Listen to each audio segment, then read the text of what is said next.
안녕하세요. 저는 30대 중반의 직장인입니다. 저는 어릴 적 부모님이 이혼하시면서 그 후로 엄마와 단둘이 지냈어요. 엄마 혼자 저를 키우셨지만 다행히 경제적으로 어렵게 크지는 않았습니다. 엄마가 갤러리와 화장품 사업을 운영하시면서 경제적으로 여유가 있으셨거든요. 엄마는 늘 저에게 좋은 것들을 주려고 노력하셨고, 저는 감사하게도 많은 것을 누리며 자랄 수 있었습니다. 물론 이혼 가정에서 자란다는 게 쉬운 일만은 아니었죠. 친구들이 아빠 이야기를 할 때면 괜히 저도 모르게 움츠러들었고, 자라면서 늘 아빠의 빈자리를 어떻게 채워야 하나 고민이 되기도 했어요. 하지만 저는 괜찮았습니다. 엄마가 그런 빈자리를 대신 채워주려 무척 애쓰셨거든요. 엄마는 아무리 바쁜 와중에도 제 학교 행사는 빠짐없이 오셨고, 제가 원하는 것들은 모두 해주려고 하셨죠. 그게 감사한 일이라는 것을 알았던 저는 엄마가 주시는 사랑에 보답하려고 나름대로 공부도 열심히 했고, 크게 말썽도 부리지 않았어요. 제가 엄마에게 기대는 만큼 엄마도 기댈 사람이 저밖에 없을 거라는 걸 알고 일찍 철이 들었던 거죠. 덕분에 저는 좋은 대학을 졸업하고 취업도 어렵지 않게 하며 지금은 제가 하고 싶은 일을 하면서 살고 있어요. 그렇게 엄마 덕분에 유복한 환경에 감사하며 착한 딸로 자란 저는 직장 생활을 하며 안정적으로 살던 중 한 남자를 만나게 되었습니다. 모임에서 만난 사람이었는데 사실 처음 봤을 때는 그리 관심이 가는 사람은 아니었어요. 하지만 대화를 하다 보니 괜찮은 사람이라는 것을 느꼈습니다. 제 이야기를 진심으로 들어주는 눈빛, 농담에도 배려가 묻어나는 말투, 사람들 사이에서 자연스럽게 분위기를 부드럽게 만드는 모습들이 편안하게 느껴졌고, 저는 그 편안함이 좋았습니다. 형찬 씨는 저보다 3살 많은 중소기업 회사원이었어요. 연봉이 저보다 높은 것도 아니고 집안 형편이 여유로운 것도 아닌 것 같았지만 저에게 그런 건 중요하지 않았습니다. 저는 다른 것보다 그 사람의 성품에 마음이 끌렸거든요. 현주 씨는 디자인 일 하시는데 힘들진 않으세요? 그쪽 업계는 야근이 많다던데요. 신입 때는 거의 매일 야근이었는데 요즘에는 좀 나아요. 바쁘기는 하지만 그래도 제가 좋아서 하는 일이니까요. 그래도 몸은 챙기셔야죠. 요즘 날씨 추운데 따뜻하게 입고 다니세요. 무심한 듯 건네는 그의 배려가 마음에 와닿았습니다. 제가 어릴 적부터 받지 못했던 것, 아버지에게서 느껴야 했을 보호받는 느낌을 그에게서 받았던 건지, 어쩌면 이혼 가정에서 자란 컴플렉스 때문인지도 모르겠어요. 하지만 분명한 건 형찬 씨와 함께 있으면 편했고 안정감이 들었다는 겁니다. 그렇게 연인이 된 저희는 1년 반을 만났습니다. 그동안 우리는 크게 싸운 적도 없었고 서로의 가치관도 잘 맞는다고 생각했어요. 그러다 자연스럽게 결혼 이야기가 나왔고, 결혼 준비를 위해 경제사정을 오픈하며 서로의 집안 환경에 대해 본격적으로 이야기를 나누게 되었죠. 현지야, 사실 대충 알겠지만 우리 집 형편이 그렇게 좋지는 않아. 그래서 아무래도 집에서는 못 도와주실 것 같아. 그럼 우리 힘으로 준비하면 되지. 그게 뭐가 문제야? 그래도 너희 집안이랑 비교하면 차이가 많이 나니까. 에이, 무슨 비교를 해. 우리 사이에 그런 건 중요하지 않잖아. 아버지가 일찍 돌아가시고 어머니 혼자 나를 키우셨거든. 엄마가 청소 일하시면서 고생 많이 하셨어. 그러다 보니 여유가 없었고, 그래서 결혼 얘기 꺼내는 게 힘들었어. 어머니가 대단하신 분이시네. 혼자서 아들 훌륭하게 키우셨잖아. 오빠는 어머니한테 잘해야겠어. 그렇게 말해주니 고마운데 그래도 미안해. 오빠가 왜 미안해? 결혼 자금이 없어서 그래? 나 그런 거 신경 안 쓴다니까. 우리가 사랑해서 결혼하는 거잖아. 집안 환경이 뭐가 중요해? 저는 진심으로 그렇게 생각했어요. 솔직히 제가 당시 남자친구의 형편을 몰랐던 것도 아니었고, 애초에 돈이 중요했다면 선을 봐서 결혼을 했겠죠. 하지만 저는 사랑을 선택했습니다. 엄마도 저의 행복을 최우선으로 생각하시는 분이니까 제가 좋아하는 사람이라면 받아주실 거라 믿었죠. 다행히 엄마는 저의 행복을 우선으로 생각해 주셨고 결혼 허락은 어렵지 않게 받아낼 수 있었습니다.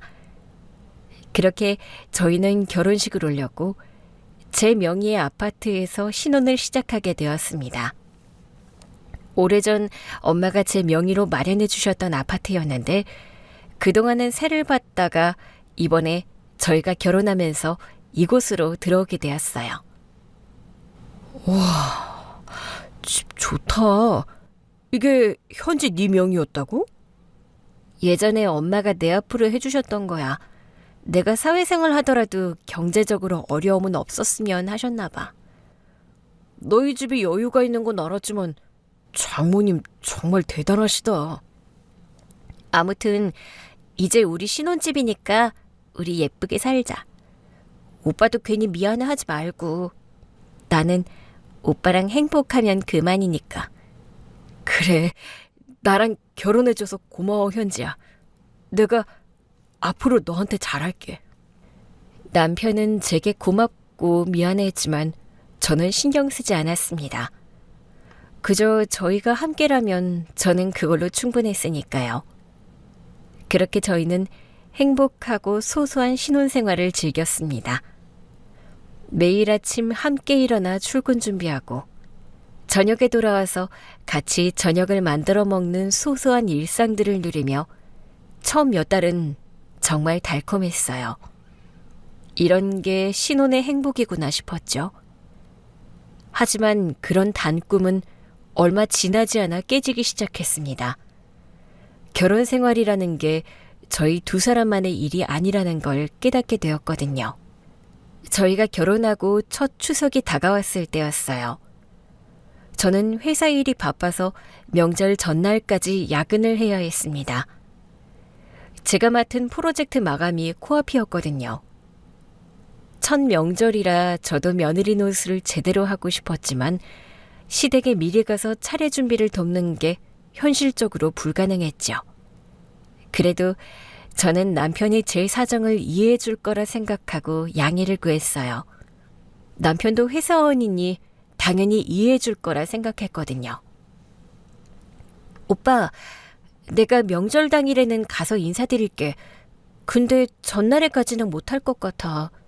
나 이번 프로젝트 때문에 전날까지 출근해야 해서. 뭐? 며느리가 명절 음식 준비를 안 돕겠다고? 안 돕겠다는 게 아니라 나도 진짜 도와드리고 싶은데 회사 일이 급해서 그래. 대신 내가 어머님한테 용돈 넉넉하게 보낼 테니까 금액 신경 쓰지 말고 필요한 거 사시라고 해. 무슨 소리를 하는 거야? 지금 돈이면 다 되는 줄 알아? 얘가 문제가 뭔지 모르고 돈으로 해결하려고 하네? 돈만 보내면 며느리 노릇 다 하는 거야? 그때 저는 처음으로 충격을 받아야 했습니다. 남편이 늘 제 회사 생활을 물어보고 얘기를 들어주길래 누구보다 저를 이해하고 배려심 있는 사람인 줄 알았는데 정작 정말 이해가 필요할 때는 나 몰라라 하더라고요. 그때 처음 느꼈어요. 아, 이 사람은 내가 일하는 걸 진심으로 이해하지 못하는구나 라고요. 그날이 저희의 첫 부부싸움 날이었습니다. 그리고 결국 저는 명절 당일 새벽부터 시댁에 가서 시어머니를 도와야 했어요. 제 자존심 때문이었는지 남편이 꺼낸 돈 얘기 때문이었는지 저도 괜한 소리 듣기 싫어서 그렇게 해야겠더라고요. 그렇게 저는 전날 새벽까지 정신없이 일하고 겨우 한두 시간 눈을 붙인 뒤 다시 시댁으로 향해야 했습니다.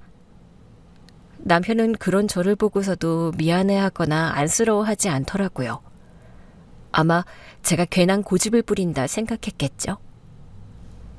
그렇게 시댁으로 도착해서는 피곤한 기색을 감추려 애썼지만 시어머니는 제 얼굴을 보자마자 한마디 하셨어요.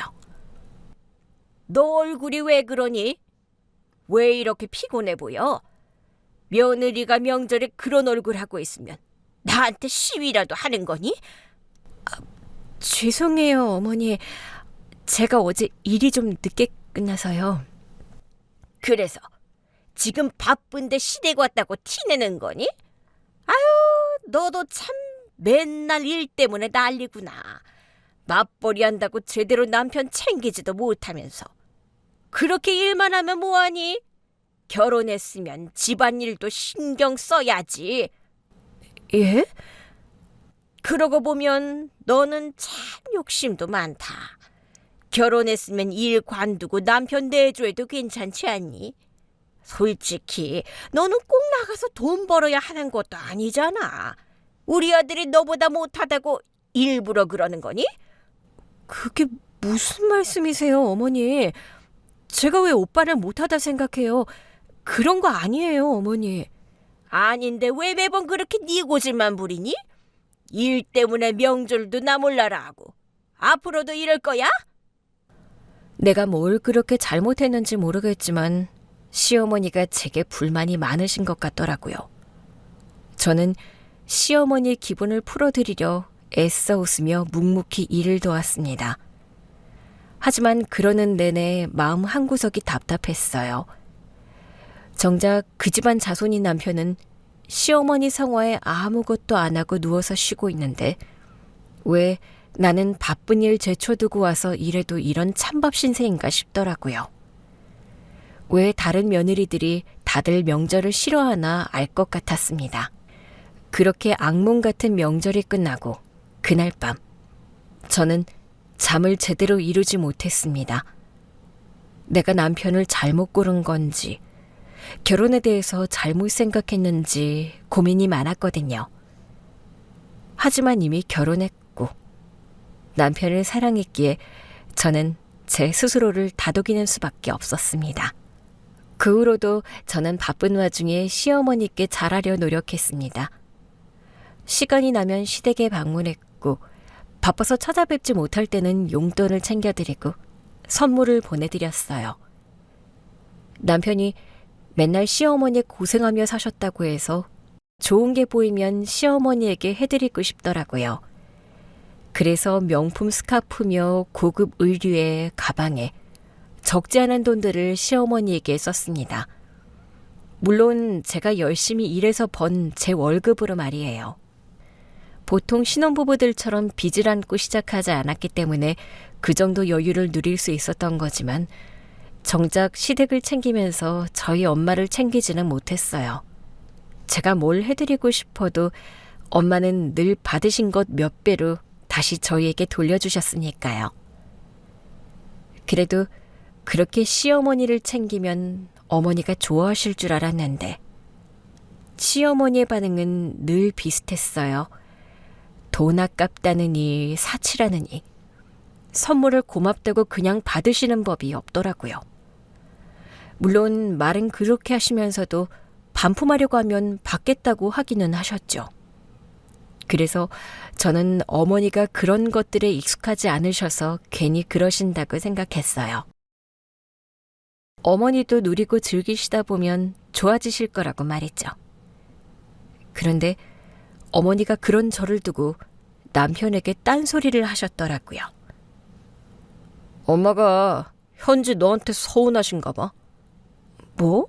서운하다니 대체 뭐가? 네가 집에 잘 오지도 않고 가끔 와서는 너무 돈으로만 해결하려고 하는 게 속상하시대. 시댁에 소홀한 것 같다고 말이야. 그게 무슨 말이야. 나는 지금도 충분히 무리하고 있는데 그게 정말이야? 저는 황당했어요. 아무리 못해도 한 달에 2-5번은 직접 찾아뵙고 선물도 드리고 용돈도 드렸는데 대체 제가 뭘 더 어떻게 해야 하는 건지 알 수가 없더라고요. 그리고 평소에 집안일도 좀 하고 그래라. 엄마가 우리 사는 거 걱정하셔. 우리 반찬 사다 먹는다고 속상해하시고. 그럼 오빠가 요리하면 되지. 왜 나한테만 그래? 내가 요리를 어떻게 해? 퇴근하고 오면 힘들어서 죽겠는데 어떻게 해? 나도 일하는 사람이야. 오빠랑 똑같이 회사 다니고 월급 받잖아. 근데 왜 나만 집안일을 신경 써야 해? 그리고 어머니는 왜 매번 나한테만 그러시는 거야? 오빠한테 요리하라고는 한 번도 안 하시면서. 너는 며느리잖아. 우리 어머니가 너한테 기대하시는 게 있으시니까 그러시는 거 아니야. 그래서 매번 용돈 챙겨드리고 나도 나름대로 도리하려고 하잖아. 너는 그게 문제야. 맨날 돈만 주면 전부 해결되는 거야? 우리 엄마는 며느리랑 오순도순 지내기를 바라시는 건데 엄마가 바라시는 것 좀 해드리는 게 그렇게 어려워? 그럼 우리 엄마는? 우리 엄마는 오빠한테 뭐 바라시는 거 없잖아. 근데 왜 맨날 나한테만 며느리 노릇하라고 그래? 우리 엄마도 사위한테 기대하는 게 있으면 오빠가 다 들어줄 거야? 아니, 니네 집이랑 우리 집은 좀 다르지. 그리고 장모님은 사업도 하시고 여유가 있으시니까 별로 바라시는 게 없고 우리 엄마는 겨우 며느리 생겼는데 뭐 좀 바라면 안 돼? 남편의 무논리 억지에 저는 할 말을 잃었습니다. 우리 집은 경제적으로 여유 있으니까 우리 엄마는 아무것도 바라면 안 되고 시댁은 형편이 어려우니까 제가 용돈도 드리고 집안일이며 며느리 도리도 하고 모든 걸 해드려야 한다는 거였어요. 하지만 정작 저희 엄마는 사위에게 바라는 게 없으셨습니다. 결혼한 자식이 그저 행복하면 된다고 오히려 사돈댁과 사위에게 퍼주기만 하셨어요. 시어머니처럼 반찬 좀 해먹으라고 일하는 며느리 괴롭히는 것 없이 남편이 좋아하는 반찬도 따로 챙겨주시고 심지어 남편 생일에는 케이크까지 직접 만들어주셨죠. 우리 박서방 생일 축하해. 아이고 장모님 뭘 이렇게까지 준비하셨어요? 사위 생일인데 이 정도는 해야지. 내가 오랜만에 실력 발휘 좀 해봤는데 괜찮을지 모르겠네. 그럼 제 선물은 케이크가 전부인가요? 아, 내가 직접 골라주고 싶었는데 아직 우리 사위 취향을 잘 몰라서 말이야. 필요한 거 있으면 직접 사라고 용돈 좀 보냈어. 용돈이요? 둘, 셋. 우와, 200만 원이나요? 이야, 역시 우리 장모님 통이 크시네요. 이건 제가 좋은데 잘 쓰겠습니다. 감사합니다, 장모님. 아니야, 하나뿐인 사위 생일인데 당연히 챙겨야지. 하지만 남편은 그런 것들을 점점 당연하게 받아들이기 시작했습니다. 감사하다고 말은 하지만 받기만 하고 보답은 전혀 없더라고요. 너무 속상하게도 남편은 늘 형편을 거들먹거리면서 저희 엄마 생신이나 명절에 따라 선물 한번 준비하는 법이 없었습니다. 오빠, 우리 집에도 선물해야 하는 거 아니야? 장모님 선물? 글쎄, 내가 뭐 드려봤자 큰 의미 없을 것 같은데 어차피 필요한 건 다 가지고 계실 거고 장모님 수준에 맞는 선물은 내 형편으로 못 사잖아. 오빠, 돈이 중요한 게 아니라 성의 표시를 하라는 거지. 우리 엄마는 직접 케이크까지 구우면서 사위 챙기는데 오빠는 왜 그래? 그럼 나만 어머니 챙겨야 하는 거야? 아니, 왜 맨날 두 집을 비교해? 너희 집이랑 우리 집은 다르다니까? 우리 엄마는 고생만 하고 살아서 이제 그런 거 좀 누려봐야 하지만 장모님은 아쉬울 것 없으시잖아. 장모님은 평생 누리고만 하셨잖아. 그리고 장모님 쿨하시니까 별로 신경 안 쓰실 거야. 남편은 저희 엄마가 경제적으로 여유 있다는 이유로 모든 걸 정당화했어요. 마치 돈이 있으면 관심이나 사랑이 필요 없다는 듯이 말이죠. 무책임한 남편의 말에 저는 더 이상 말싸움을 포기했습니다. 무조건 자기 엄마는 불쌍하고 우리 엄마한테는 잘할 필요 없다는 말이 너무 서운하고 화가 나더라고요. 그렇게 시간이 흐르면서 저는 점점 지쳐갔어요. 회사 일도 바쁜데 시댁 눈치까지 봐야 하고 남편은 저를 이해해주지 않았으니 자연스럽게 싸움도 잦아졌습니다.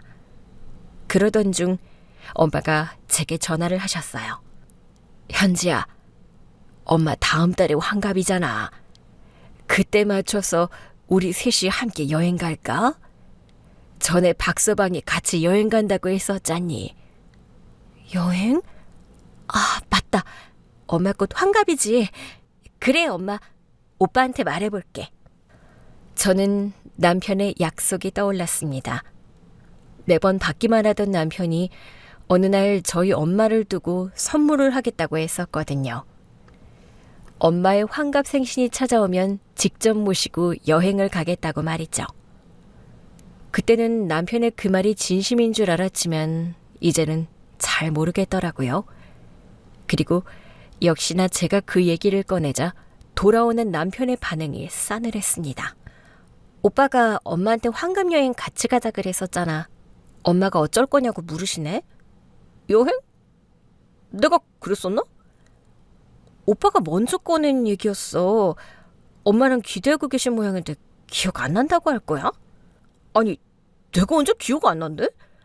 바쁘다 보니 잠깐 까먹은 거지. 그래서 뭐 어디로 갈 건데? 부산이나 다녀올까? 부산? 제주도도 아니고 설마 국내 여행으로 퉁칠 생각은 아니지?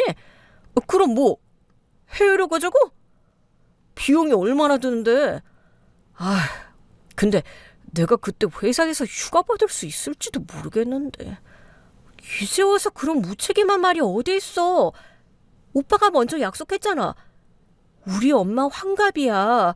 평생에 한 번뿐인데. 그래도 갑자기 그런 큰 여행을 어떻게 가? 그리고 우리 형편도 생각해야지. 장모님까지 모시고 해외여행은 무리지. 돈 핑계로 발을 빼려는 남편을 보며 저는 포기한 채 말했습니다. 어차피 엄마가 우리한테 돈 대라고 그러시겠어? 비용은 내가 부담할게. 오빠는 그냥 시간만 내줘. 그래? 그럼 뭐 알겠어. 휴가 일정 맞춰볼게. 남편은 마지못해 알겠다고 말했습니다. 차라리 말이나 말지. 자기가 먼저 꺼낸 여행 계획이었으면서 말이에요. 그런 남편은 동행만 할 뿐이라는 생각인지 정말 아무것도 하지 않더라고요. 결국 제가 도맡아 여행 계획을 짜고 남편에게 통보를 해주었습니다. 그렇게 시간이 흘러 출국 당일, 저는 엄마를 픽업하기 위해 먼저 집을 나섰어요. 오빠, 나 엄마 픽업해서 이따가 바로 공항으로 갈게. 공항에서 봐. 늦으면 안 돼? 알겠다니까, 정말. 걱정 붙들어매. 남편은 오후 반차를 냈다며 오전 출근을 하고 회사에서 바로 출발하겠다고 했습니다. 따로 출발을 하려니 괜히 걱정이 되더라고요. 혹시나 남편이 늑장을 부리다 늦지 않을까 걱정도 되었지만 일말의 기대는 있었어요. 아무리 생각이 없어도 장모님의 환갑 여행을 망치지는 않을 거라 생각했으니까요. 그렇게 오후가 되어 엄마와 저는 공항에 도착했습니다. 엄마는 환갑을 맞아 딸과 사위와 함께 여행을 간다는 게 정말 기쁘신지 얼굴이 환하셨어요. 그렇게나 좋아하시는 엄마를 보니 저도 설레었죠. 박서방은 언제 온다니? 일이 좀 있어서 오전 출근했거든. 이따가 시간 맞춰서 올 거야. 차가 밀리는 것 같던데 늦지는 않겠지? 에이, 설마 그렇게까지 생각 없는 사람은 아니야. 그러지 말고 우리 먼저 체크인하고 들어가 있자. 엄마 면세점 구경해야지. 그럴까? 그래, 그러자. 엄마 앞에서 말은 그렇게 했지만 저는 심장이 조여왔어요.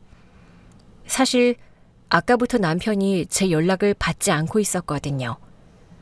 처음에는 오느라 정신없겠지 생각했지만 출국 시간이 가까워질수록 점점 불안감이 엄습했습니다. 그렇게 저는 남편에게 계속 전화를 걸었죠. 그러다 결국 체크인 마감 시간이 다가왔습니다. 이러다 비행기를 놓칠까봐 더 이상 기다릴 수 없었어요. 저는 떨리는 손으로 남편에게 마지막 문자를 보냈습니다. 오빠, 지금 어디야? 체크인 마감 직전이야. 빨리 와. 그리고 10분 후 겨우 답장이 도착했습니다. 생각해봤는데 내가 굳이 왜 가야 해? 너도 우리 엄마한테 돈만 보냈잖아. 효도는 셀프라며. 앞으로는 각자 효도하자고. 그 문자를 보는 순간 머릿속이 하얘졌어요. 출국 직전에 엄마의 환갑 여행을 이렇게 망쳐버리다니. 저는 남편의 행동이 도저히 이해되지 않았습니다. 현지야, 박서방 연락 왔니? 엄마가 제 얼굴을 보며 물으셨고, 엄마의 환갑 여행을 망치기 싫었던 저는 억지로 웃으며 거짓말을 했습니다. 어쩌지 엄마? 오빠 회사에 급한 일이 생겼대. 오빠가 책임자라서 아무래도 오빠는 못 올 것 같아. 뭐? 갑자기? 아니, 아까는 온다고 그러더니. 그러게, 회사 일 때문이라는데 뭐 어쩌겠어. 저는 애써 거짓말로 포장을 했습니다. 하지만 결국 제 거짓말을 눈치채신 건지 엄마의 표정이 굳어졌어요. 저는 엄마의 실망한 얼굴을 참아 볼 수가 없었습니다. 엄마, 괜찮아. 그냥 우리 둘이서 가면 되잖아. 그러고 보니까 엄마랑 단둘이 여행 가는 것도 오랜만이네. 딱 결혼하고 처음인가? 현지야, 너 괜찮니? 나야 괜찮지 뭐. 근데 엄마가 기대 많이 했을 텐데 어떻게 해? 현지야. 엄마는 제 손을 잡아주시며 더 이상 말씀하지 않으셨어요. 하지만 저는 알았습니다. 엄마가 얼마나 실망하셨을지, 자신과의 약속을 무시한 사위에게 얼마나 큰 모멸감을 느끼셨을지 말이에요. 저는 엄마에게 죄송하고 면목이 없었어요. 하지만 엄마의 환갑 여행을 망치고 싶지 않았던 저는 여행 내내 엄마와 최대한 즐거운 시간을 보내려고 노력했어요. 하지만 밤마다 혼자 있을 때면 남편에 대한 분노와 배신감이 밀려왔습니다. 어떻게 사람이 이럴 수 있을까? 약속을 이렇게 쉽게 깨버릴 수 있을까? 그나마 남아있던 기대와 애정이 한순간에 식어버리는 기분이었죠. 남편 역시 무슨 생각인지 여행 내내 제게 아무 연락이 없었어요. 저도 그런 남편을 애써 지우려 했죠. 그렇게 엄마와 여행을 무사히 마치고 한국에 돌아오는 날, 저녁 무렵 집에 도착했을 때 남편은 거실 소파에서 TV를 보고 있었어요. 마치 아무 일도 없었다는 듯이 저를 보며 웃으며 인사를 하더라고요. 왔어? 여행은 잘 다녀왔어? 그 태연하고 뻔뻔한 모습에 저는 말문이 막혔습니다. 뭐? 지금 나한테 말한 거야? 왜? 뭐가? 우리 엄마 환갑 여행을 망쳐놓고 지금 아무렇지 않게 그딴 걸 물어보는 거야? 여행 잘 다녀왔냐고? 오빠가 약속을 깼는데 잘 다녀왔을 리가 있어? 저는 남편이 기억상실증이라도 걸린 줄 알았습니다. 그렇지 않고서야 어떻게 저렇게 아무 일 없었다는 듯 말할 수 있겠어요? 하지만 남편은 따져묻는 제 말에 아무런 흔들림 없이 얘기했습니다. 왜 소리를 지르고 그래? 아니, 솔직히 말해서 장모님 환갑이 나랑 무슨 상관이야? 너희 엄마 챙기는 거 네가 할 일이지. 내가 왜 가야 하는데? 오빠가 먼저 같이 가자고 했잖아. 우리 엄마한테 그렇게 약속했잖아. 아니, 그때는 그냥 분위기상 그런 거였고 다시 생각해보니까 너무 부담스럽더라고. 우리 엄마도 같이 가는 것도 아니고 내가 거기 따라가서 뭐 하겠어? 뭐 너랑 장모님 수발이나 들까? 나는 맨날 시댁 가서 어머니 수발 들고 어머니 비위 맞춰드리는데 오빠는 그거 한 번을 못해? 그리고 우리 엄마가 한 번이라도 사위 불편하게 한 적 있어? 그냥 가족끼리 다 같이 여행 가고 싶었던 거잖아. 그니까 여행 갔다 왔으면 된 거 아니야? 그리고 솔직히 우리 형편의 해외여행은 좀 부담스럽지. 그래서 비용은 내가 다 댔잖아. 오빠는 그냥 시간만 내면 됐던 거 아니야. 그게 네 돈이냐? 결국 장모님 주머니에서 나오는 거 아니야. 야, 나도 자존심 있는 사람이야. 처가에서 돈 쓰는 거 매번 받기만 하는 거 싫다고. 저는 어이가 없었어요. 그런 사람이 매번 제가 시댁에 퍼다 주는 건 아무 말도 안 하는지 왜 이렇게 논리가 없나 싶더라고요. 그럼 그동안 내가 어머니한테 해드린 건 그건 거절 한 번 안 했으면서 우리 엄마 돈으로 여행은 못 가겠다고? 매번 생일이면 명절이면 받기는 다 받고 우리 엄마 환갑은 왜 챙기기 싫은데? 뭐? 자존심? 지금 오빠가 자존심이나 세울 때야? 그건 다르지. 우리 집은 형편이 어려우니까 받는 입장이고 장모님은 그만큼 여유가 있으니까 퍼주시는 거 아니야. 우리 엄마라고 뭐 해주기 싫어서 그러시겠어? 차이가 나는 걸 어쩌냐? 그래서 너도 우리 엄마한테 돈만 갖다 주는 거 아니야? 솔직히 그게 잘하는 거냐? 나도 돈 있으면 장모님 다 드릴 수 있어. 뭐? 지금 그걸 말이라고 해? 나도 너한테 불만 많다고. 내가 우리 엄마 자주 뵙고 살갑게 좀 하라고 그래도 그렇게 안 하더니 너도 우리 엄마가 바라는 거 못하는데 내가 왜 장모님한테 그래야 해? 이래서 효도는 셀프라고 하는 거야. 알아?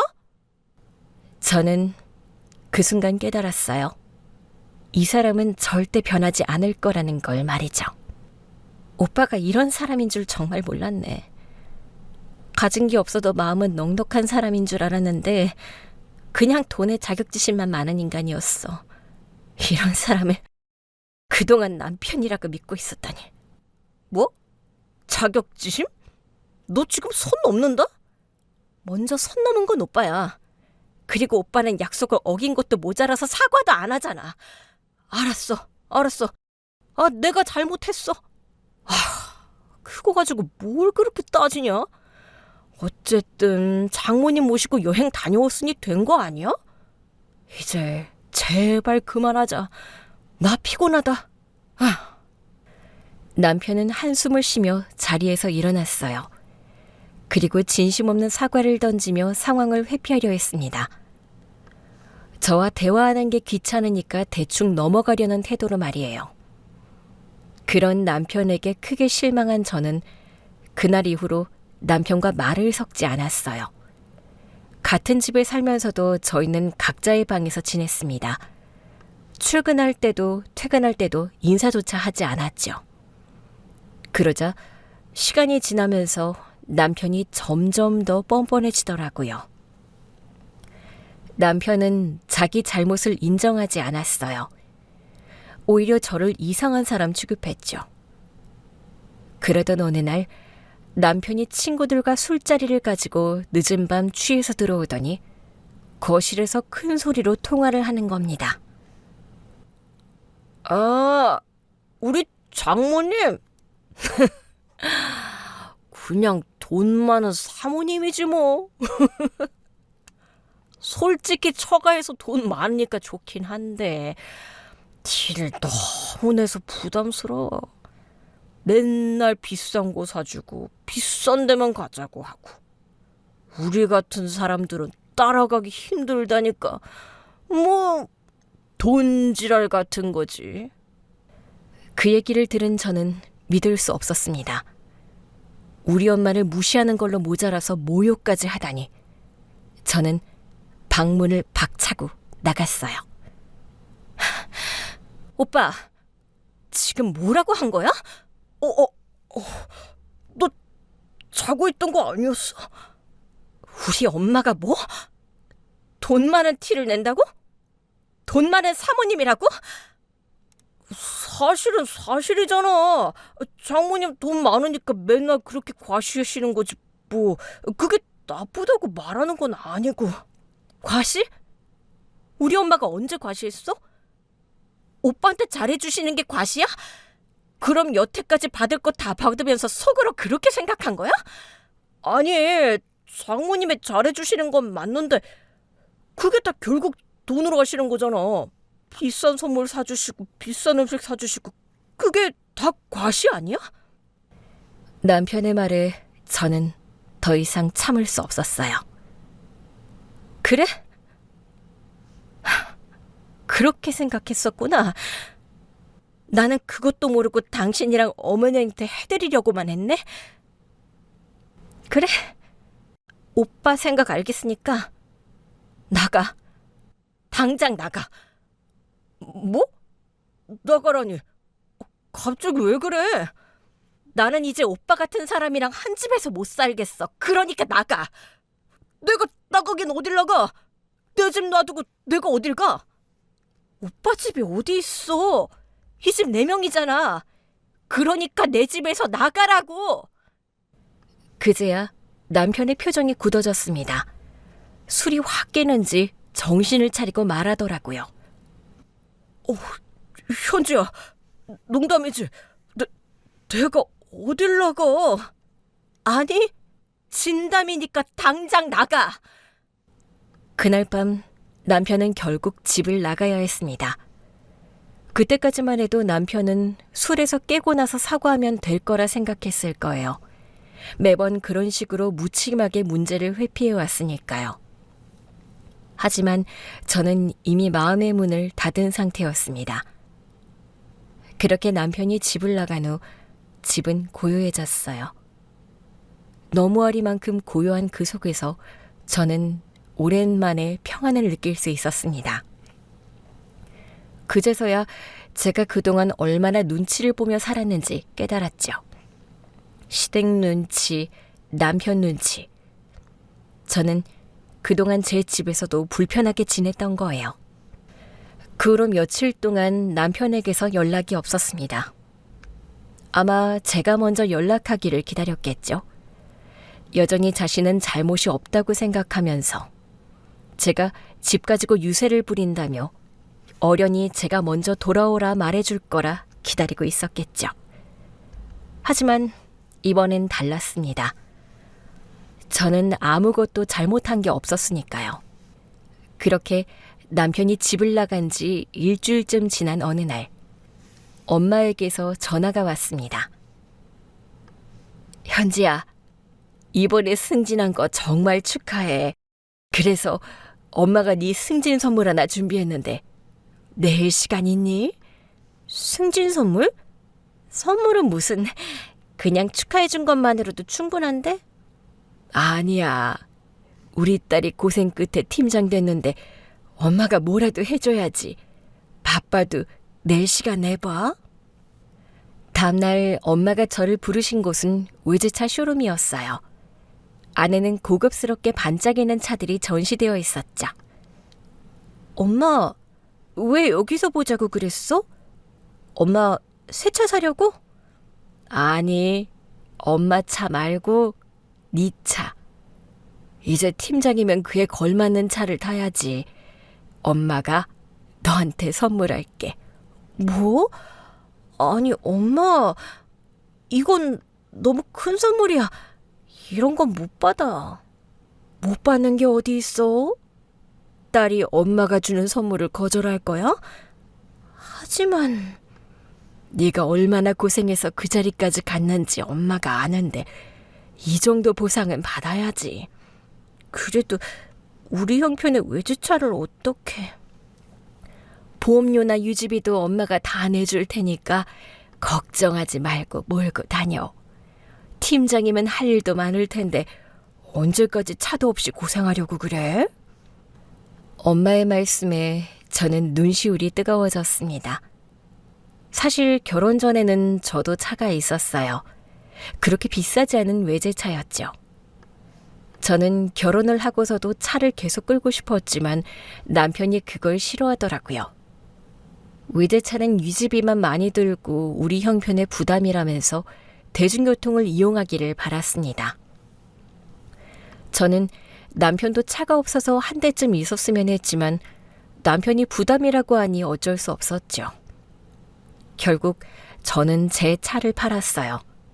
하지만 막상 차를 팔고 나니 너무 불편하더라고요. 남편도 아쉬운 눈치였지만 자기가 한 말이 있으니 번복하지는 못했어요. 그런데 지금 엄마가 제게 새 차를 선물해 주신다니 너무 감사하더라고요. 그렇게 저는 새 차의 주인이 됐습니다.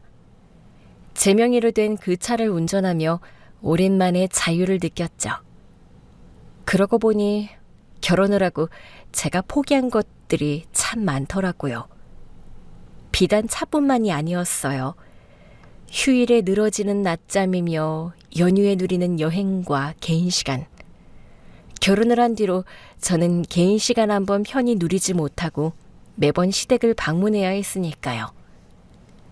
그렇게 남편과 시어머니를 위해 노력했는데 제게 돌아온 건 없었습니다. 그런 제 선택을 이제는 후회할 수밖에 없었어요. 그렇게 멋진 새 차를 몰고 집으로 돌아가자 남편이 집 앞에서 저를 기다리고 있었습니다.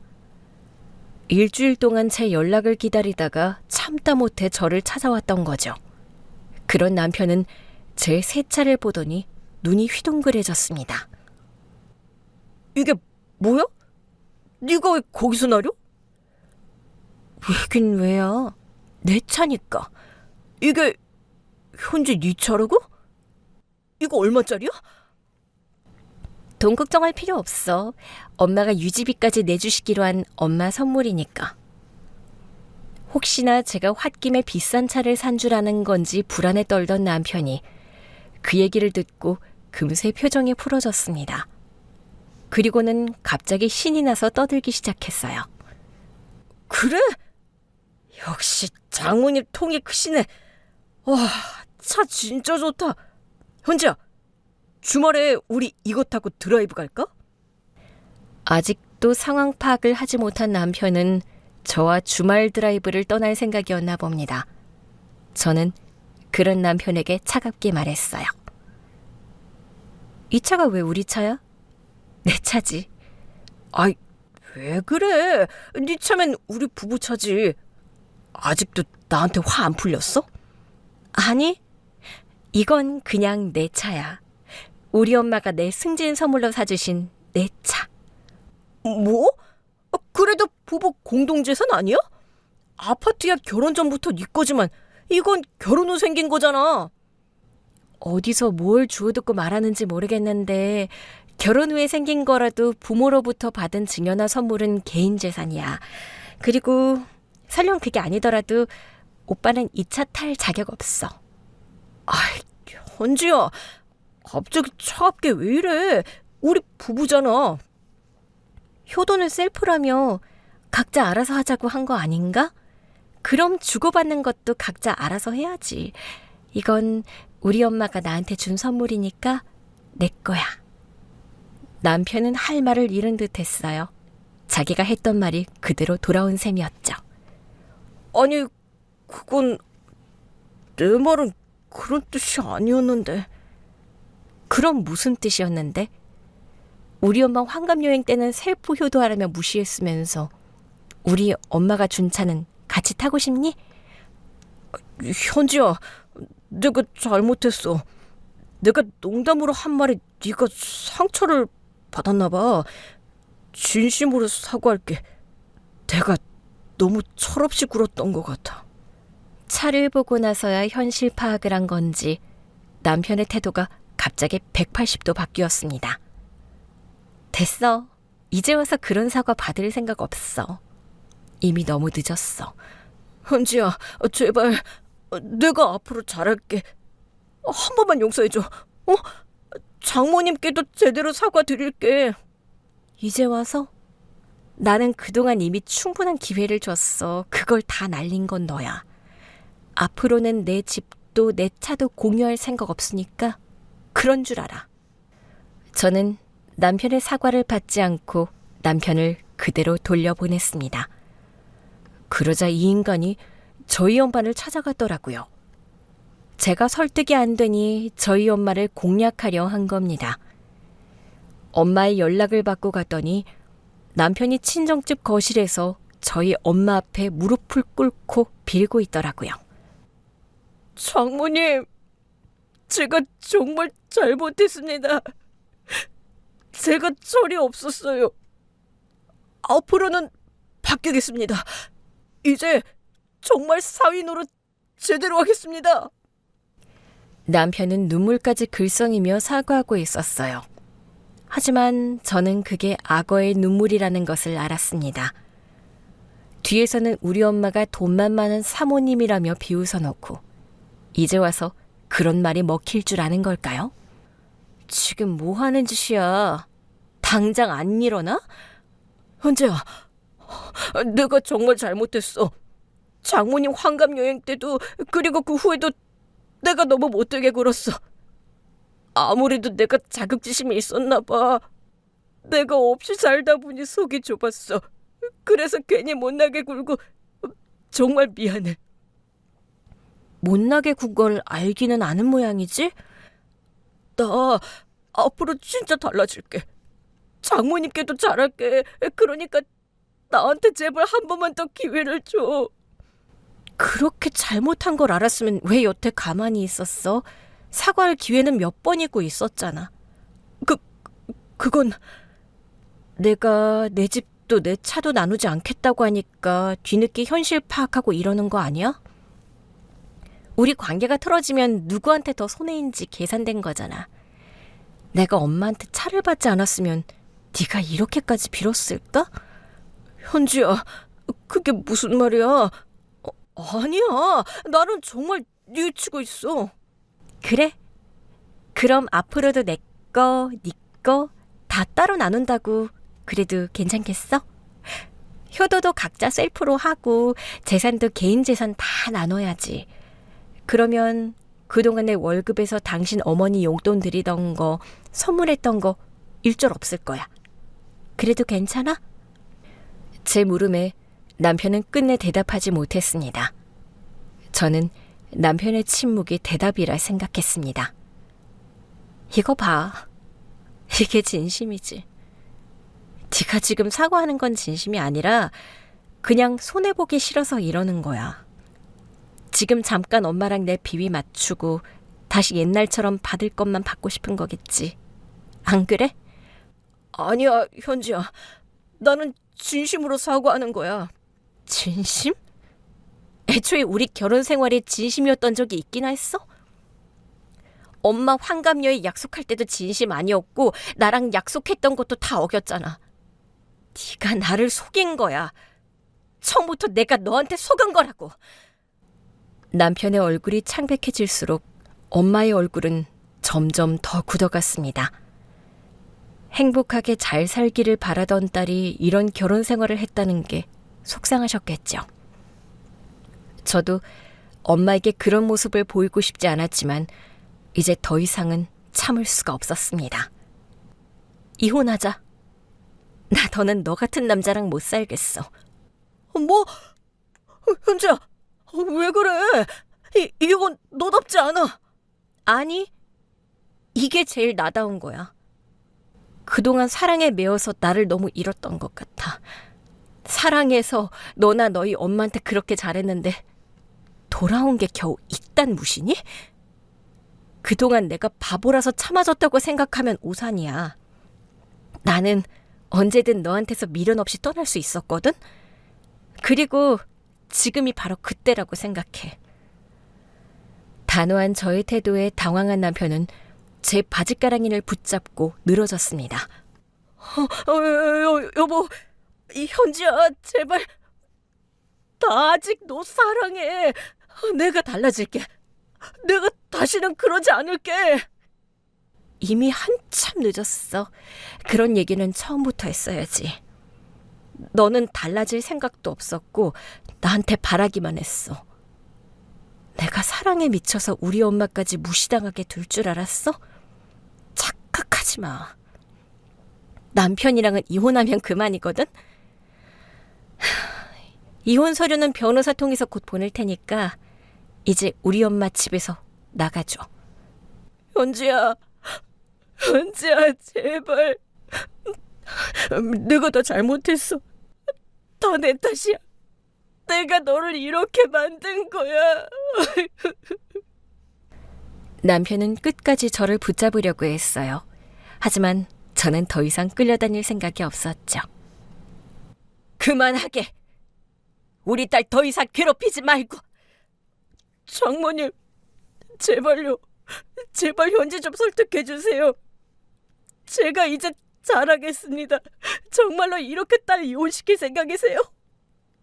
내 귀한 딸을 너 같은 놈한테 맡기느니 이혼녀로 혼자 살게 하는 게 낫겠지.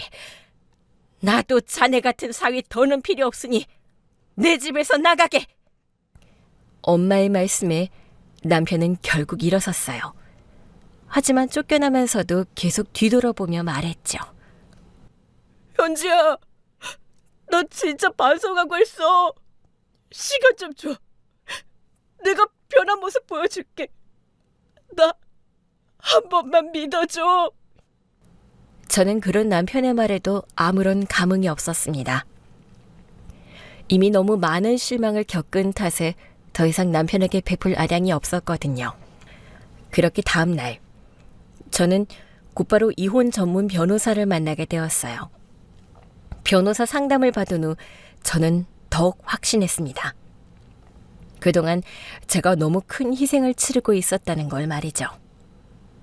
그렇게 며칠 뒤, 저는 남편에게 이혼 서류를 건넸습니다. 이게 뭐야? 이혼 협의서? 내가 변호사 만날 거라고 했잖아. 네 형편의 변호사 선임은 무리일 것 같고 그냥 적당히 합의하는 게 나을 거야. 현지야, 너 정말 이렇게 해야겠니? 내가 반성한다고 말했잖아. 사과와 반성도 다 때가 있는 거야. 너는 그때를 다 놓친 거고. 내가 이제 변할게. 나 정말 반성하고 있어. 사람은 변할 수 있어. 현지야, 나 한 번만 믿어줘. 어? 이제 와서 오빠를 믿겠는데 희생이 너무 컸어. 나랑 이혼하는 게 아쉬웠으면 적어도 우리 엄마한테는 그러지 말았어야지. 현지야, 이혼이 장난이니? 부부가 이렇게 쉽게 헤어지는 거 아니야. 내가 아직도 장난하는 것 같아? 나도 충분히 많이 고민하고 결정한 거야. 너랑 사는 내내 매일이 나한테는 고비였거든. 이제 더는 너나 너희 엄마한테 희생할 생각 없어. 그러게 있을 때 잘하지 그랬어. 그렇게 많은 것들을 받아놓고도 고마운 줄 모르는 너 같은 인간한테는 기회도 줄 수 없어. 여보, 이제 이혼하면 오빠가 그렇게 바라던 셀프효도 어디 한번 잘 해봐. 뭐 내가 했던 것처럼 비싼 선물에 용돈은 못 드리겠지만 그렇게 아들만 아끼시는 어머니라면 오빠가 웃어드리기만 해도 즐거워하시지 않을까? 하긴 청소부 어머니한테 명품 스카프는 너무 사치였지. 현지야, 내가 어쩌다 너를 놓치게 되었을까? 네가 얼마나 좋은 사람인지 내가 잠시 잊었던 것 같아.